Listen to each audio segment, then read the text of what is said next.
Kita simak bersama seperti apa penjelasan dan juga pernyataan-pernyataan dalam persepak bola Indonesia dalam menghadapi kualifikasi Piala Dunia ini dalam menjaga asa untuk lolos ke Piala Dunia.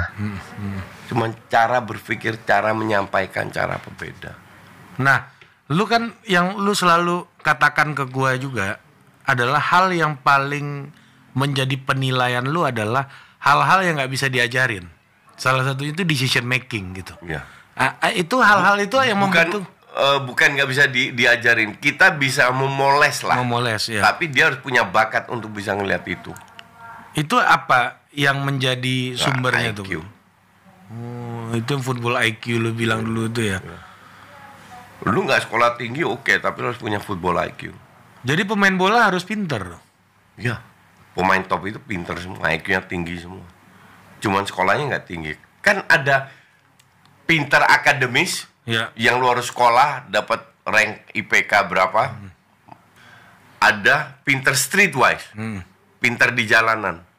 Nah, sepak bola ini untuk pinternya di jalanan, tahu cara cyber, cara punya banyak cara lah, trik-trik untuk menghancurkan moral lawan. Ya, pertandingan tuh banyak elemennya ya. Banyak. Mereka ngerti itu ya. Dulu kan banyak pelatih yang bilang sepak bola itu seperti perang. It's like a war. Gue bilang sepak bola itu lebih dari perang. Karena di perang lu kan ada yang mati. Ya. Yang mati nggak bisa apa-apa. Sepak bola nggak ada yang mati. Jadi mereka harus berjuang terus sampai selesai. Jadi mereka harus mikir otaknya terus. Jadi lebih dari perang. Lebih kompleks dari perang. Kasarnya begitulah. Iya. Dan lu ngelihat pemain Jawa Tengah kemarin gimana? Kami itu. Sepak bola itu 90 menit. Berapa menit lu pegang bola? Sentuh, ambil. 3-4 menit doang. 87 menit ini menentukan lu pemain berkualitas atau enggak. Gak ada yang berpikir ke sana. Iya ya, lu Iya. nyari ruang. Pertanyaan ngapain lu sisanya? Iya. Nah itulah membuat lu pemain hebat atau pemain gak hebat. Justru yang lu harus persiapkan adalah sisanya ini kan. Playing dengan tanpa bola. Iya kan? Karena cuma 4 Tapi kita nggak nyampe pemikiran ke sana. Karena nggak pernah diajarin. Makanya lu kesel banget lihat dribbling. Karena max ya rata-rata cuma 4 menit kan. Sisanya ini yang jauh lebih penting kan. Gila ya. Ini banget ya berarti ya. Basic banget. Loh, kalau ya, kita mau survive, gini, kita mau ikut Piala Dunia. Satu Indonesia mau ikut Piala Dunia, betul? Betul. Oke. Kalau lu mau ikut Piala Dunia, lu harus naikkan standar lu sesuai dengan negara yang sering ikut Piala Dunia. Ya kita harus naikin standar kita. Cara berpikir harus naikin. Kamu sudah jadi warga negara Indonesia ya? Ya, Pilihan. Alhamdulillah. Ya. Nah, Sibio 10 tahun main di Indonesia. Apa yang kamu tahu tentang sepak bola Indonesia? Kamu simpulkan sepak bola Indonesia. Apa perbedaannya dari pertama saya datang di sini sampai sekarang? Jauh. Waktu saya pertama di Indonesia, apa namanya, beda jauh. Sekarang lebih modern. Ya. Waktu saya datang ke Indonesia itu baru itu main keras sekali, kasar. Apalagi kita main sama lawan tim Timur ya. Ya, mereka keras sekali. Tapi sekarang lebih taktik. Nah, itu apa namanya? 5 tahun ini ada jauh. Pemain juga lebih profesional. Apalagi sekarang ada VAR. Membantu tim apa namanya? Kompetisi lebih terang. Kalau masih proses kayak gini, saya pikir dalam 5 tahun ke depan bisa potensi Indonesia. Tapi kan Paraguay sepak bola juga keras, Silvio. Dulu, Ya. sekarang lebih modern juga. Ya. Karena apa namanya, semua tim punya akademi, dari situ kan mereka belajar ya. Dan apa? Kalau kamu lihat kompetisi sepak bola di Indonesia, pembinaan sepak bola di Indonesia dengan Paraguay, ada kesamaannya nggak? Pembinaan Ah, beda. beda. Bedanya di mana? Karena di sini lebih memiliki fisik. Di sana lebih taktik. Jadi di sini harus fisik harus kuat. Kalau di sana lebih taktik ya. Jadi main ke kaki. Jadi itu mungkin perbedaan. Ya suasana sportnya juga. Kalau beda. infrastruktur kayak lapangan di dan usia muda banyakan di mana? Di Paraguay atau di Indonesia? Di sana. Di sana. Karena semua wajib punya akademi dari umur 6 tahun sudah punya akademi. Jadi semua tim harus punya infrastrukturnya lengkap. Nah, kalau kamu main bola dari usia berapa? Mulai? Saya umur 17. 17 tahun. Ya. Itu baru pertama kali kamu main bola 17 tahun? Ya. Oh gitu. Ya. Buat bicara soal kompetisi Indonesia sekarang Liga 1 misalnya. Dengan pemain asing 6+2, kamu melihatnya apa? Apakah ini progres yang bagus atau terlalu banyak?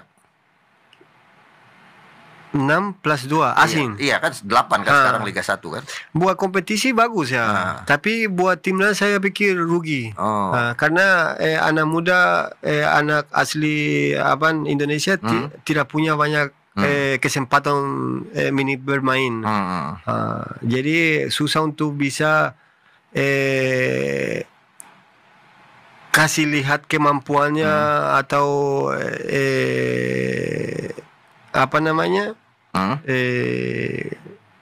prestasi juga mereka lebih susah ya. Ya lebih susah ya. Ya, karena terlalu banyak asing. Tapi buat Liga Indonesia cukup bagus ya. Tapi kenapa ya klub-klub Indonesia ketika tampil di Asia tidak begitu bagus, Silvio? Ya mungkin karena kompetisi juga beda, rumputnya mungkin beda. Ya ada banyak sesuatu yang bikin hal kecil bikin beda komposisi ya.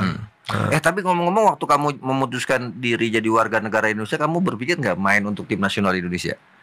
Sebenarnya pikir waktu itu, cuma mungkin belum rezeki karena pas saya dapat paspor Indonesia ada COVID. Jadi hampir 2 tahun kehilangan dari waktu saya. Ya habis itu 2 tahun tambah 2 tahun sudah lebih tua ya. minum. Silvio, kamu mau main bola sampai usia berapa, Silvio? Mungkin 39. 2 tahun lagi. 2 tahun lagi? Ya. Setelah kamu nanti misalnya selesai, kamu pelatih? Insya Allah. Iya, kalau kamu lihat sejauh ini dari kompetisi yang kamu ikuti, ada perkembangan nggak sepak bola Indonesia? Jauh ya. Jauh. Itu saya tadi bilang ya, sekarang anak-anaknya lebih taktik. Mungkin karena sudah karena mungkin banyak pelatih-pelatih yang di luar datang ke Indonesia juga, mungkin itu bikin perbedaan, berubah ya. Dan itu menguntungkan buat tim nasional Indonesia. Untungan, karena skill-skill yang sebelumnya tidak bisa kelihatan sekarang lebih kelihatan ya. Seperti Marcelino kita lihat masih dia debut, terus berapa tahun dia main, langsung main di luar negeri. Jadi itu menguntungkan untuk timnas ya. Kalau kamu lihat tim nasional Indonesia perkembangan sekarang seperti apa? Bagus sekarang. Bagus ya. Saingan sehat ya, karena saya lihat juga banyak pemain naturalisasi di situ. Itu persaingan sehat.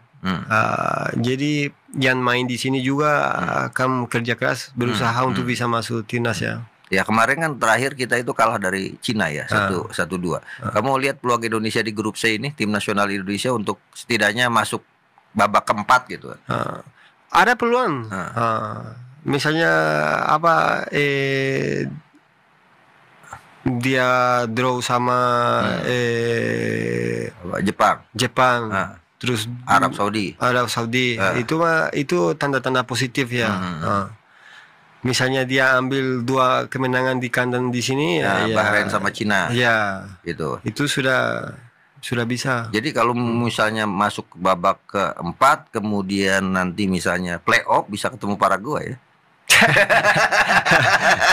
Iya kan? Bisa, Ketika siapa? playoff kan ada dari apa CONCACAF juga Ya. ada, dari Oceania juga ada gitu kan. Tapi kalau bisa mah langsung lolos ya. Siapa? Indonesia Indonesia. atau Paraguay-nya? Dua-duanya. Tapi belakangan nih, kamu perhatiin nggak? Tim nasional kita ini bertahannya kuat, Iya. Silvio. Tapi lini depannya agak kurang di Silvio. Kamu lihat gimana? Ya, Penilaian kamu sebagai seorang striker, lini depan kita udah bagus belum? udah bagus saya pikir ya. Mungkin lawan-lawan juga kan punya bertahanan bagus juga ya. Mungkin apa namanya? Supportnya mungkin sedikit kurang saya lihat kalau sudah ada di atas bola yang gelandang lambat datang atau kadang-kadang saya lihat di kotak penalti cuma ada satu. Tapi kalau di hal perkembangan dari dulu sampai sekarang ya lebih bagus sekarang. Lebih bagus kan? Ya. Kira-kira masih perlu tambahan striker keturunan Indonesia gitu yang dari luar negeri untuk masuk dengan kondisi saat ini. Dari saya lihat Atau nggak cukup ya, cukup. karena kita punya juga potensi bagus ya seperti Sananta, Ya. Dimas ya. Jadi Terus kita harus yang baru lagi Malik Rizaldi. ya kita harus manfaat potensi anak muda itu. Plus tambahan yang sudah naturalisasi. Kalau kamu lihat pelatih timnas saat ini Sintayong seperti apa? Bagus ya. Bagus. Ya kelihatan kerjaan dia dalam 5 tahun ini. Ya. Apa ranking FIFA aja naik.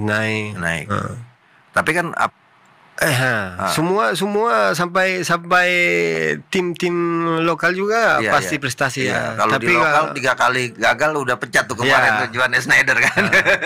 tapi dia kelihatan dari saya lihat ya ada perbedaan ya. Ada perbedaan. Tapi kalau nggak ada yang dalam sepak bola kalau instan pasti ada prosesnya. Cuma di Indonesia saya lihat kadang-kadang orang tidak sabar. Iya. Ya. Kalau kamu lihat kan sekarang hampir 15 pemain diaspora ya, keturunan yang hadir di Indonesia dan rata-rata itu Belanda. Ya kan? Apa perlu datangkan pelatih berdarah Belanda juga sehingga kenal karakter pemain Indonesia saat ini? Saya pikir nggak perlu karena kita juga punya pelatih berkualitas juga di sini, apalagi lokal seperti Indra Safri, ada banyak yang punya karakter permainan hampir sama di luar negeri juga. Saya lihat karena saya pernah latih sama Indra Safri, dia punya karakter beda ya, karena dia harus main di bawah kaki ke kaki ya. Banyak saya pikir ya nggak perlu selain Sintayong ya, nggak perlu. Ya. Misalnya pelatih semodel Ruth Gullit. Karena pelatih lokal aja kalau dia ada di Indonesia yang punya pemain kualitasnya nggak perlu. Saya pikir. Iya betul. Walaupun bawa Pep Guardiola kalau pemain nggak punya kualitasnya sama aja. Jadi artinya Indonesia punya kualitas untuk bersaing di babak 3 kualifikasi Piala Dunia ini. Syaratnya tadi kan cerita Jepang, kemudian Arab Saudi, kemudian menang nanti melawan Bahrain dan Cina bisa lolos ke 3-4 gitu kan. Posisi 3-4 bisa lolos ke babak ke-4 gitu kan. 4 playoff. Kemudian ya itu saya bilang tadi dalam 5 tahun ke depan saya pikir Indonesia bisa potensi di Asia. Kamu kan 10 tahun nih main di Indonesia kan. Kamu sebagai striker.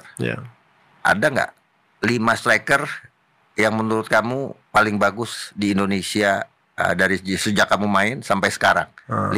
Diurut dari nomor 5 sampai nomor 1. Nomor 5-nya siapa? Dimas Derajat. Nomor 4. Orang Indonesia. Ya boleh orang Indonesia, boleh orang asing. Asing ya. Da Silva. Da Silva. Nomor 4. Nomor 3. Nomor 3 Zainal Arif. Zainal Arif. Nomor 4 nomor 2. Nomor 2 Spaso. Pak Elijah Spaso Zepis. Ya. Nomor 1 Silvio Escobar. Sananta. Nomor 1 Sananta menurut kamu? Ya. Kenapa kamu pilih Sananta nomor 1? Apa yang kamu lihat dari seorang Sananta ini? Karena dia punya potensi luar biasa. Saya lihat dia punya masa depan luar biasa ya. Karena dia bisa shooting kiri kanan, heading. Saya pikir dia komplit. Silvio, terakhir kamu pilih salah satu ya. Ini saya mau tahu tes kamu tentang pemain Paraguay ya. Pilih salah satu menurut kamu yang kamu pilih mana?